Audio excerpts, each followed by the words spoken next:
আচ্ছা, যারা আপনার আগামীতে অ্যাডমিশন দিবেন তাদের জন্য এই ভিডিওটা, যেহেতু অস্টের কোনো আপনার কোশ্চেন ব্যাংক পাওয়া যায় না, বা যদি কেউ ইঞ্জিনিয়ারিং কোচিং করে সে ভার্সিটি মেডিকেল সব জায়গায় চান্স পাবে। বা যতটুকু আমি নিউজ পেয়েছি যে সেপ্টেম্বরের মাঝামাঝি অথবা সেপ্টেম্বর মাসে হওয়ার কথা আছে। আচ্ছা, কয়েকজন কমেন্ট করতেছে যে আমি নাকি তাদেরকে ডিমোটিভেট করতেছি। আসসালামু আলাইকুম সবাইকে, ওয়েলকাম টু আনাদার ভিডিও। তো আমি বোনের বাসায় ছিলাম, এখন যাবো আমার বাসায়। এখন যাবো, মাঝখানে একটা ব্রেক নেবো, সেটা হচ্ছে ফার্ম গেটে। ফার্ম গেটে যাওয়ার ইচ্ছা আছে, অনেকদিন পর যাইনি। ফার্ম গেটে অনেকদিন যাইনি, তো ফার্ম গেটে যে একটু ঘুরে আসবো ভাবছি। তো এখন যাবো ফার্ম গেটে, মেট্রো দিয়ে যাবো ফার্ম গেটে, বেশি টাইম লাগবে না। ফার্ম গেট থেকে তারপর আমি আমার বাসার দিকে যাব।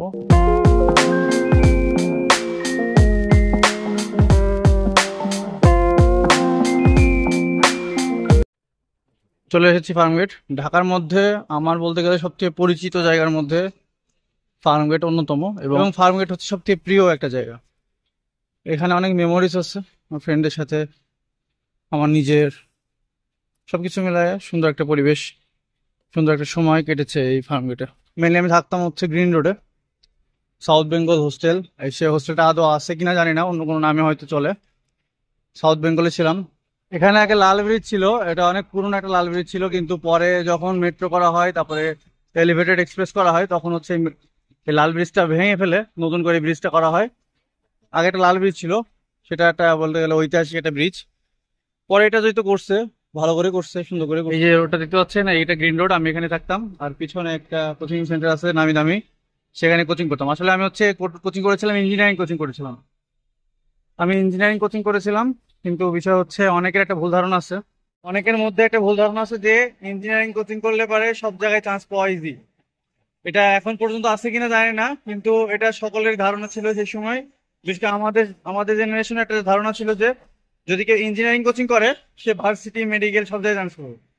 ঠিক আছে, এটা সব থেকে লাইফে যদি কেউ এই ডিসিশন নিয়ে থাকে যে ইঞ্জিনিয়ারিং কোচিং করলে আমি ভার্সিটি চান্স পাবো, তাদের লাইফে সবথেকে বড় একটা ভুল হতে পারে এটা। তো তাদের জন্য বলতেছি, যারা মনে করে যে ইঞ্জিনিয়ারিং কোচিং করলে পারে ভার্সিটি বা জিএসসি তে চান্স পাওয়া ইজি, তারা যেন আরেকবার ভালো করে ডিসিশন নিয়ে থাকে। কারণ আপনি যদি খুব ট্যালেন্ট না হয়ে থাকেন, ইঞ্জিনিয়ারিং কোচিং করে জিএসটি বা আদার্স ভার্সিটিতে চান্স পাওয়া সো টাফ। আর যারা তাদের ফোকাস শুধুমাত্র ভার্সিটিতে, আমার মনে হয় না তাদের ইঞ্জিনিয়ারিং কোচিং করা ঠিক হবে। কারণ engineering question pattern, varsity question pattern totally different. আমরা আমাদের ফ্রেন্ড সার্কেল বলেন, যারা যারা আছে, তারা পরে রিয়েলাইজ করেছে যে ইঞ্জিনিয়ারিং কোচিং আর ভার্সিটি কোচিং সেম জিনিস না। আচ্ছা, কয়েকজন কমেন্ট করতেছে যে আমি নাকি তাদেরকে ডিমোটিভেট করতেছি। আসলে আমি ডিমোটিভেট করছি না। আমি আপনাদেরকে আগেই বলে রাখি, আমি আমার পার্সপেক্টিভটা আপনাদের সাথে শেয়ার করছি, আমি আমার এক্সপিরিয়েন্সটা আপনাদের সাথে শেয়ার করছি। এমন না যে শুধুমাত্র আমি আমার দিকটা বোঝাচ্ছি, এমন না, আমি আমার ফ্রেন্ডদের দিকটাও বোঝাচ্ছি, প্লাস যারা অলরেডি আমাদের সিনিয়র ভাইয়েরা আছে তাদের এক্সপিরিয়েন্সটাও কিন্তু আপনাদের সাথে শেয়ার করার ট্রাই করছি। আচ্ছা, অনেকে জানতে চেয়েছেন যে আসনুল্লাহতে আগামীতে কিছুদিন পর যেই স্প্রিং অথবা ফল যেটাতে হোক না কেন, আমি ঠিক মনে নেই আমার কোনটা হবে, তো সেটা অ্যাডমিশন প্রসেসটা সম্পর্কে আপনারা অনেকেই কমেন্ট করেছেন। আমাদের সময় যেটা ছিল, আমাদের সময় যখন আমরা অ্যাডমিশন টেস্টটা হয়েছিল তখন করোনার আগের সেমিস্টার আমরা। তো করোনার সময় যে সেমিস্টারগুলো ছিল ওগুলো তো অনলাইনের মাধ্যমেই রেজাল্টের ভিত্তিতে হয়েছে, কিন্তু এখন যেগুলো হচ্ছে সেগুলো অ্যাডমিশন টেস্টের মাধ্যমে কিন্তু সিলেক্ট করা হচ্ছে। তার আগে আপনি যখন অ্যাপ্লাই করবেন, অ্যাপ্লাই করার পর আপনাকে শর্ট লিস্টেড করা হবে। একটা লিমিটেড ক্যান্ডিডেট কিন্তু মানে অ্যাডমিশনে বসতে পারে, প্রায় 3,500 মতো। তো ভালো সিজিপিএ থাকলে আপনি অবশ্যই আগিয়ে থাকবেন। আপনি যদি আপনার সিজিপিএ যদি 5/5 হয় বা আপনার নাম্বার ভালো থাকে, যেমন ফিজিক্স, কেমিস্ট্রি, ইংলিশ এইগুলোতে যদি নাম্বার ভালো থাকে, তাহলে কিন্তু আপনি অ্যাডমিশন টেস্টে বসার জন্য আপনি এলিজিবল হয়ে যাবেন খুব ভালোভাবে। অ্যাডমিশন টেস্টে যদি বসার জন্য এলিজিবল হয়ে যান, তারপর কি হবে, আপনাদের একটা অ্যাডমিশন টেস্ট হবে। অ্যাডমিশন টেস্টটা কবে হবে? এটা মোস্ট প্রবাবলি আগস্টের পর সেপ্টেম্বরের মাঝামাঝির দিকে হওয়ার কথা আছে, বা যতটুকু আমি নিউজ পেয়েছি যে সেপ্টেম্বরের মাঝামাঝি অথবা সেপ্টেম্বর মাসে হওয়ার কথা আছে, যাতে করে অ্যাডমিশন কমপ্লিট করার পরে নভেম্বর থেকে নতুন করে আবার নতুন সেমিস্টার ক্লাস শুরু করে দিতে পারে। তো অনেকেই বলতেছে যে ভাই অ্যাডমিশনের কোশ্চেন প্যাটার্ন সম্পর্কে অনেকে আইডিয়া চেয়েছে। কোশ্চেন প্যাটার্ন বলতে ফিজিক্স, কেমিস্ট্রি, ম্যাথ আর ইংলিশ, এই 4টা বিষয়ে আপনাদের পরীক্ষা হবে। আর যারা ইঞ্জিনিয়ারিং অলরেডি কোচিং করেছেন, তাদের নতুন করে প্রিপারেশন নেওয়ার কোনো কিছু দরকার নেই। আপনারা শুধুমাত্র পুরনো যে বিজ্ঞান ও প্রযুক্তি কোশ্চেন ব্যাংক আছে ওইটা সলভ করা ট্রাই করবেন। ঢাকা ইউনিভার্সিটির যে ইউনিটের যে কোশ্চেনগুলো ছিল, কোশ্চেন ব্যাংকটা সলভ করা ট্রাই করবেন।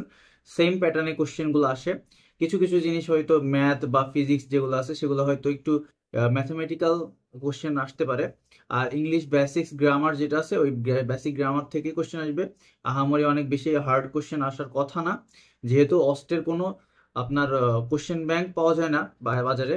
তো আমার মনে হয় আপনারা যদি আপনার বিজ্ঞান ও প্রযুক্তি মানে আগে যেই আমরা জিএসটির আগে যেই বিজ্ঞান ও প্রযুক্তিগুলোর পরীক্ষা হতো ওই বিজ্ঞান ও প্রযুক্তিগুলো যদি আপনি ফলো করেন আশা করি আপনি হচ্ছে আশানুরূপ নাম্বার পাবেন। যারা অলরেডি জিএসটির প্রিপারেশন নিয়ে আসনতে পরীক্ষা দিবেন তাদের জন্য আমি একটা জিনিস সাজেস্ট করবো, সেটা হচ্ছে আপনারা বিজ্ঞান ও প্রযুক্তি মানে আগের যে বিজ্ঞান ও প্রযুক্তি যে কোশ্চেন ব্যাংক আছে ওইটা সলভ করার ট্রাই করবেন, সাথে ফিজিক্স আর হচ্ছে কেমিস্ট্রি এই দুটো যদি আপনি মোটামুটি যে আপনার বইটা পড়েছেন, যেটা যে কোনো বই হোক, আপনার যেই বইটা আপনি বোর্ড বই হিসাবে পড়েছেন সেই বইটা যদি মোটামুটি 1-2 বার রিভাইজ করেন আপনি ইজিলি কিন্তু অ্যান্সার করতে পারবেন। আর যারা অলরেডি ইঞ্জিনিয়ারিং এর প্রিপারেশন নিয়েছেন তাদের নতুন করে কিছু পড়ার দরকার নেই, আপনারা শুধুমাত্র যেগুলো বললাম এগুলোই ট্রাই করবেন, তাহলে আপনারা একটা আশানুরূপ রেজাল্ট পাবেন আশা করি।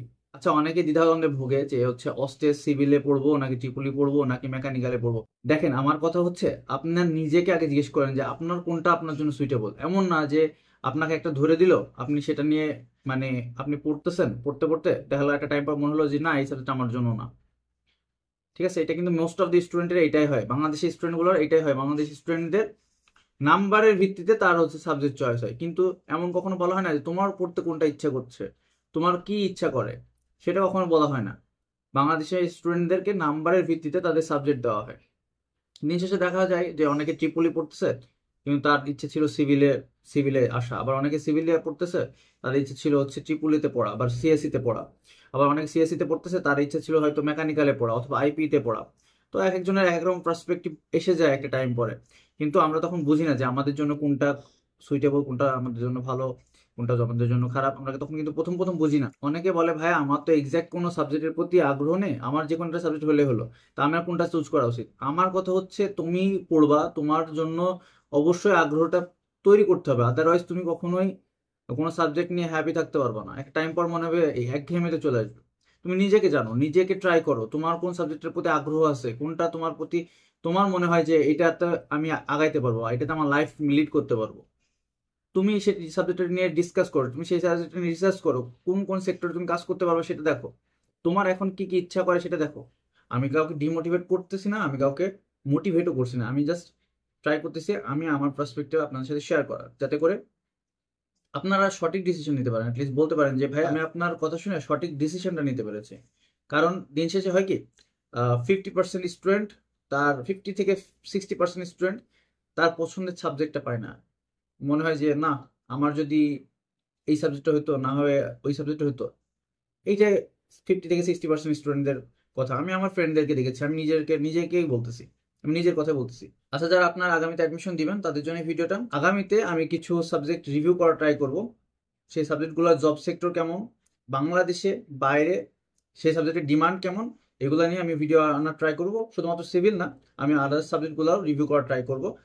অপশনের মধ্যে আপনাকে খুঁজতে হবে যে কোনটা হচ্ছে বেস্ট। কিন্তু আমাদের ভুলটা হচ্ছে আমরা মাথায় একটা অ্যান্সার নিয়ে আমরা সেটা মিলানোর চেষ্টা করি যে হ্যাঁ উনি নিয়ে চলে যাচ্ছিল তাহলে ওনাকে ধরবো ওনাকে।